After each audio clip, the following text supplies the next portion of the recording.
maintenant je vais essayer de vous donner quelques conseils par rapport à ce qui est l'écriture d'un CV. Alors c'est quelque chose d'assez compliqué parce qu'il y a évidemment autant de CV qu'il y a de candidats et que d'une personne à une autre, vous allez avoir des avis totalement différents sur vos CV.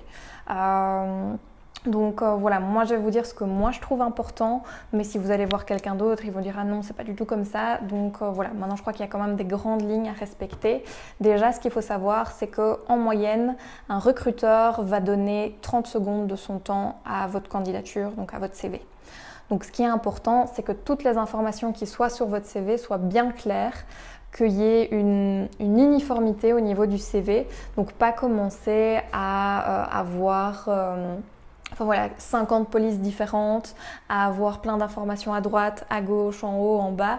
Vraiment avoir quelque chose, des blocs en fait qui vont être rapidement lisibles. Donc avoir un bloc, par exemple présentation, c'est quelques phrases sur voilà qui vous êtes, ce qui vous intéresse, ce que vous recherchez, ce qui est important pour vous dans votre fonction. Il y a plein de manières de tourner ça, mais voilà, un bloc. Un bloc formation. Et donc là vous expliquez les formations que vous avez faites. Voilà, dans l'ordre que vous voulez, soit l'ordre chronologique, soit du plus récent au plus ancien. Pareil pour les expériences, un autre bloc avec vos expériences professionnelles. Alors si vous avez utilisé l'ordre chronologique pour les formations, il faudrait utiliser le même ordre pour les expériences, donc soit chronologique, soit du plus récent au plus ancien, mais que ça reste uniforme à nouveau. Utiliser des couleurs différentes entre les blocs, ça c'est pas un problème, mais dans un bloc, essayez à nouveau de rester uniforme, c'est vraiment important. La langue aussi du CV va être importante. Si vous postulez pour un poste pour lequel l'offre a été rédigée en français, postuler en anglais, c'est peut-être pas pertinent.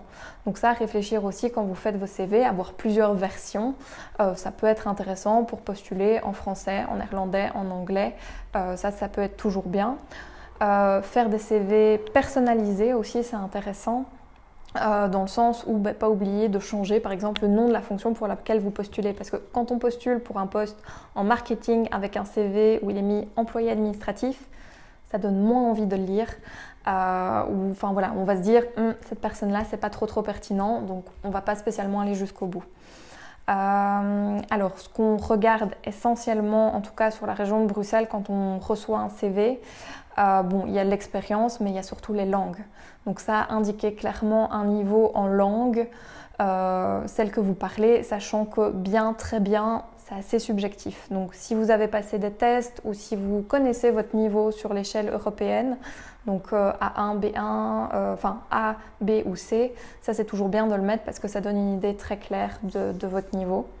Voilà, s'il y a des choses un peu plus spécifiques ou préciser ce que vous avez peut-être atteint dans vos fonctions plutôt qu'un bête descriptif des tâches, puisque voilà, une fonction finalement d'employé administratif, que ce soit ou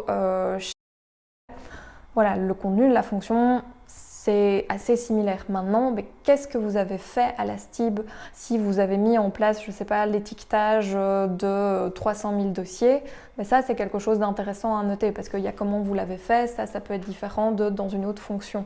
Donc vraiment axer plutôt la description de vos expériences sur ce que vous avez fait concrètement ou ce que vous avez apporté dans l'entreprise à ce niveau-là. Voilà, s'il est question d'un permis de séjour, ça c'est quelque chose qui est important aussi, puisque au niveau de la mise au travail, ça va avoir un impact en sachant que quelqu'un qui n'a pas un permis de séjour illimité en Belgique, on doit demander un permis de travail, que c'est des procédures qui prennent du temps et donc c'est toujours plus facile si les employeurs le savent à l'avance et parfois même ça peut faciliter aussi le processus parce que si vous avez un permis de séjour qui permet un engagement direct sans demander le permis de travail, ça va encourager les gens à vous appeler, à vous contacter et à proposer un entretien.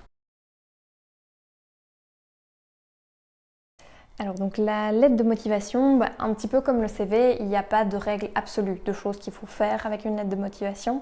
Une chose vraiment importante par contre, c'est que ce n'est pas un résumé du CV. Si on remet exactement les mêmes choses que dans le CV, la lettre de motivation n'a servi à rien. C'est vraiment la lettre de motivation, l'idée de dire pourquoi ce job-là et surtout pourquoi vous dans ce job-là. Qu'est-ce qui vous intéresse? Ça peut être par rapport à l'entreprise, ça peut être par rapport à la fonction, par rapport à un projet. Mais voilà, c'est pourquoi finalement est-ce que vous postulez à ce job-là et pourquoi est-ce que vous pensez que vous pouvez être un candidat? Parce que voilà, quand on voit des offres d'emploi, on n'a pas toujours toutes les compétences requises, il nous en manque, mais voilà, le fait qu'on soit vraiment motivé, que la fonction soit un truc qui nous passionne, que l'entreprise, le secteur, enfin peu importe, il y a mille et une choses qui font qu'on postule, mais c'est vraiment de faire ressentir ça dans la lettre de motivation. Alors, une manière de faire, ça pourrait être par exemple de parler en je, nous, vous ou je, vous, nous. Donc ça veut dire quoi? Ça veut dire qu'on divise un peu sa lettre de motivation en 3 paragraphes. Donc un premier paragraphe en je. Enfin, par rapport en tout cas à soi, dire ben voilà, pourquoi est-ce que je postule pour ce poste-là, pourquoi est-ce que la fonction m'intéresse, enfin voilà, ce qui vous motive à postuler. Deuxième paragraphe, vous, par rapport à l'entreprise, montrer qu'on s'est renseigné sur la société, qu'on a été voir le site web, qu'on a lu la job description, enfin voilà, des choses qu'on sait par rapport à l'entreprise. Alors si on postule pour Coca-Cola, leur dire que c'est la plus grosse multinationale dans le secteur enfin voilà, des boissons pétillantes, ils le savent. Ça va pas, enfin tout le monde peut savoir ça. C'est voilà, qu'est-ce qu'une chose un peu particulière ou un peu anodine que vous savez par rapport à la société qui pourrait justement faire ressortir de votre candidature? Parce qu'il faut aussi bien se douter que pour des grosses boîtes en plus, les piles de CV elles sont juste énormes et donc pourquoi est-ce qu'on choisirait le vôtre à côté des 500 parfois qui sont sur le bureau? Et alors le paragraphe en nous, ça c'est ben voilà, qu'est-ce que vous avez envie de faire dans cette fonction-là? Qu'est-ce que vous pouvez apporter à la société, enfin voilà, comment est-ce que vous visualisez dans cette fonction-là, dans cette société-là, dans le poste pour lequel vous postulez.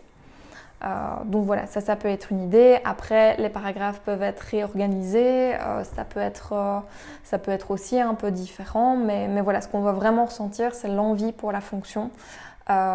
Plutôt qu'un bête résumé du CV où là finalement c'est un peu passé à côté parce qu'on a déjà votre CV et si on a juste ça écrit en phrase, voilà, quel était l'intérêt de le résumer en bullet point dans votre CV?